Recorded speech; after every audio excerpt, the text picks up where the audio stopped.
मित्रों, मैं उन दर्शकों के प्रति आभारी हूं जो इस धारावाहिक की कड़ियों को लगातार देख रहे हैं तथा उन पर टिप्पणियां लिख रहे हैं। समय के अभाव के कारण मैं समस्त टिप्पणियों का जवाब नहीं दे पाता हूं, इसके लिए क्षमा याचना करता हूं। कृपया अपने विचारों से अवगत कराते रहें तथा इस इतिहास को अपने परिचितों, मित्रों एवं विद्यार्थियों तक पहुंचाने में सहयोग करते रहें। धन्यवाद। पिछली कड़ी में हमने चर्चा की थी कि हुमायूं ने 40 दिन तक हमीदा बानो के पास अपना दूत भेजकर उससे अनुरोध किया कि वह बादशाह से मिलने के लिए आए, किंतु हमीदा बानो हुमायूं से मिलने के लिए नहीं आई। उसने हठ पकड़ लिया कि वह इतनी बड़ी आयु के पुरुष से विवाह नहीं करेगी। इस समय हुमायूं की आयु 33 वर्ष तथा हमीदा की आयु 14 वर्ष थी। हुमायूं ने अपनी विमाता दिलदार बेगम से कहा कि वह स्वयं जाकर हमीदा बानो को समझाए। इस पर दिलदार बेगम हमीदा बानो के पास गई और दुनियादारी की बहुत सी बातें समझाकर हमीदा बानो को हुमायूं से विवाह करने के लिए सहमत कर लिया। जब हमीदा बानो बेगम विवाह के लिए तैयार हो गई तो दिलदार बेगम ने मीर अबुल बका को बुलाकर अगस्त 1541 में हुमायूं तथा हमीदा बेगम का विवाह करवा दिया। गुलबदन बेगम ने लिखा है कि निकाह पढ़ने के लिए मीर अबुल बका को 2 लाख रुपए दिए गए। यह राशि अविश्वसनीय लगती है। गुलबदन बेगम ने इस तरह की और भी कई अविश्वसनीय बातें लिखी हैं। संकट से भरे दिनों में हुमायूं कभी भी काजी को 2 लाख रुपए देने की हिम्मत नहीं जुटा सकता था। हुमायूं के पास जो धन था वह अपने साथ चल रहे सैनिकों और असैनिक कर्मचारियों को चुकाने में तेजी से खर्च हो रहा था। इस विवाह के बाद 3 दिन तक हुमायूं हिंदाल के डेरे में रुका रहा और पुनः नाव में बैठकर बख्तर चला गया। बख्तर को इतिहास की पुस्तकों में भक्कर भी कहा गया है। हिंदाल नहीं चाहता था कि हुमायूं का विवाह हिंदाल के धर्मगुरु मीर बाबा दोस्त की कन्या हमीदा बानो से हो। इसलिए हिंदाल ने नाराज होकर सिंध छोड़ दिया तथा वह कांधार की ओर चला गया। गुलबदन बेगम ने लिखा है कि मिर्जा हिंदाल को कांधार जाने की छुट्टी दे दी गई। गुलबदन बेगम ने यह बात भी झूठी लिखी है। इस समय हुमायूं का अपने भाइयों पर इतना जोर नहीं रह गया था कि मिर्जा हिंदाल को हुमायूं से किसी तरह की अनुमति लेनी पड़े। हुमायूं को अब तक बख्तर में आए हुए 8 महीने बीत चुके थे, किंतु ठट्ठा का शासक मिर्जा शाह हुसैन हुमायूं की सेवा में नहीं आया। इस पर हुमायूं ने अपने दूत शेख अब्दुल गफूर को मिर्जा हुसैन शाह के पास भेजा तथा उससे पूछा कि किस लिए देरी हो रही है और आने में क्या रुकावट है। इस पर मिर्जा शाह हुसैन ने उत्तर भेजा कि मेरी पुत्री का विवाह मिर्जा कामरान से हुआ है, इसलिए हमारा आपसे मिलना कठिन है, हम आपकी सेवा नहीं कर सकते। इस पर हुमायूं के सैनिकों ने बख्तर का किला घेर लिया। इस घेरे के दौरान हुमायूं के सैनिकों की हालत खराब हो गई। वे किसी तरह इधर उधर के गांवों में जाकर अनाज जुटाते थे।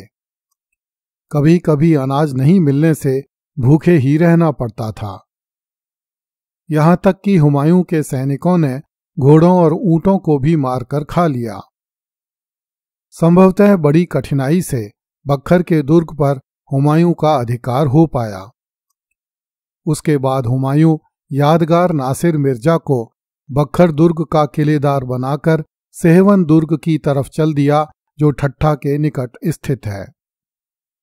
सेहवन का किलेदार मीर अलैकह हुमायूं के अधीन था, किंतु उसने हुमायूं के दुर्दिन देखकर मोर्चाबंदी करके बैठ गया।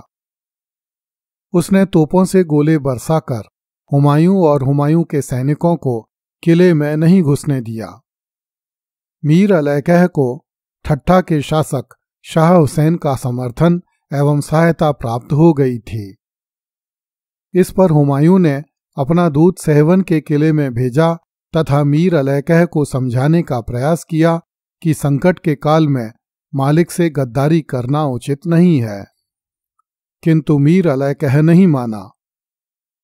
गुलबदन बेगम ने लिखा है कि हुमायूं 6-7 महीने वहां रहा।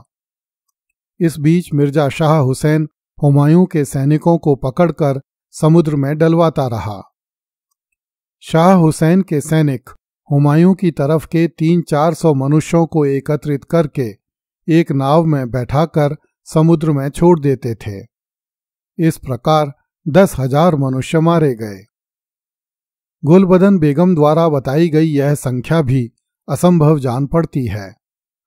हुमायूं के पास इस समय 10,000 सैनिक होने की संभावना ही नहीं थी। वह अनाज से भरी हुई 100 नावों में बैठाकर अपने सैनिकों को मुल्तान से बख्तर लाया था। यदि अनाज से भरी हुई एक नाव में 20-30 सैनिक भी बैठाए गए हों तो हुमायूं के पास कठिनाई से 2-3 हजार सैनिक रहे होंगे। गुलबदन बेगम ने लिखा है कि जब हुमायूं के पास बहुत थोड़े आदमी बच गए तब शाह हुसैन मिर्जा कुछ नावों में तोपें एवं बंदूकें भरवाकर स्वयं लड़ने के लिए आया। मीर अलैकह हुमायूं की नावों को सामान सहित पकड़कर ले गया तथा उसने हुमायूं से कहलवाया कि पुराने नमक का विचार करके आपको सलाह देता हूं कि आप यहां से तुरंत चले जाइए। इस पर हुमायूं ने सहवन से बख्तर के लिए प्रस्थान किया। जब ठट्ठा के शासक शाह हुसैन मिर्जा को ज्ञात हुआ कि हुमायूं सहवन का घेरा उठाकर बख्तर जा रहा है तो शाह हुसैन ने बख्तर के किलेदार यादगार नासिर मिर्जा को पत्र लिखकर सूचित किया कि मैं तुम्हें अपनी पुत्री देने का वायदा करता हूं, यदि बादशाह हुमायूं बख्तर की तरफ आए तो तुम उसे बख्तर के दुर्ग में मत घुसने देना। यादगार नासिर मिर्जा शाह हुसैन मिर्जा की बातों में आ गया तथा उसने हुमायूं को छल से पकड़ने का प्रयास किया। इस पर हुमायूं ने मिर्जा यादगार नासिर को पत्र लिखा कि बाबा, तुम हमारे पुत्र के समान हो। हम तुम्हें अपना प्रतिनिधि बनाकर बख्तर से गए थे और यह समझते थे कि यदि हम पर संकट आएगा तो तुम हमारे सहायक होोगे, किंतु अब तुम नौकरों की बातों में आकर हमारे साथ ऐसा बर्ताव कर रहे हो। जो नौकर मेरे न हुए वे तुम्हारे क्या होंगे। हम बख्तर का किला तुम पर छोड़कर मारवाड़ के राजा मालदेव के पास जा रहे हैं, किंतु याद रखना शाह हुसैन मीर और मीर अलैकह तुम्हारे साथ भी गद्दारी करेंगे। इस प्रकार सिंध से निराश होकर हुमायूं मारवाड़ की तरफ चल दिया। वह सिंध आना भी नहीं चाहता था, किंतु कामरान ने हुमायूं के लिए ऐसी परिस्थितियां उत्पन्न कर दी थीं कि हुमायूं को सिंध की तरफ आना पड़ा, अन्यथा हुमायूं को अपने नौकरों से अपमानित होने का दिन न देखना पड़ता। हुमायूं ने सिंध छोड़ दिया और वह जैसलमेर के रास्ते मारवाड़ की तरफ बढ़ने लगा।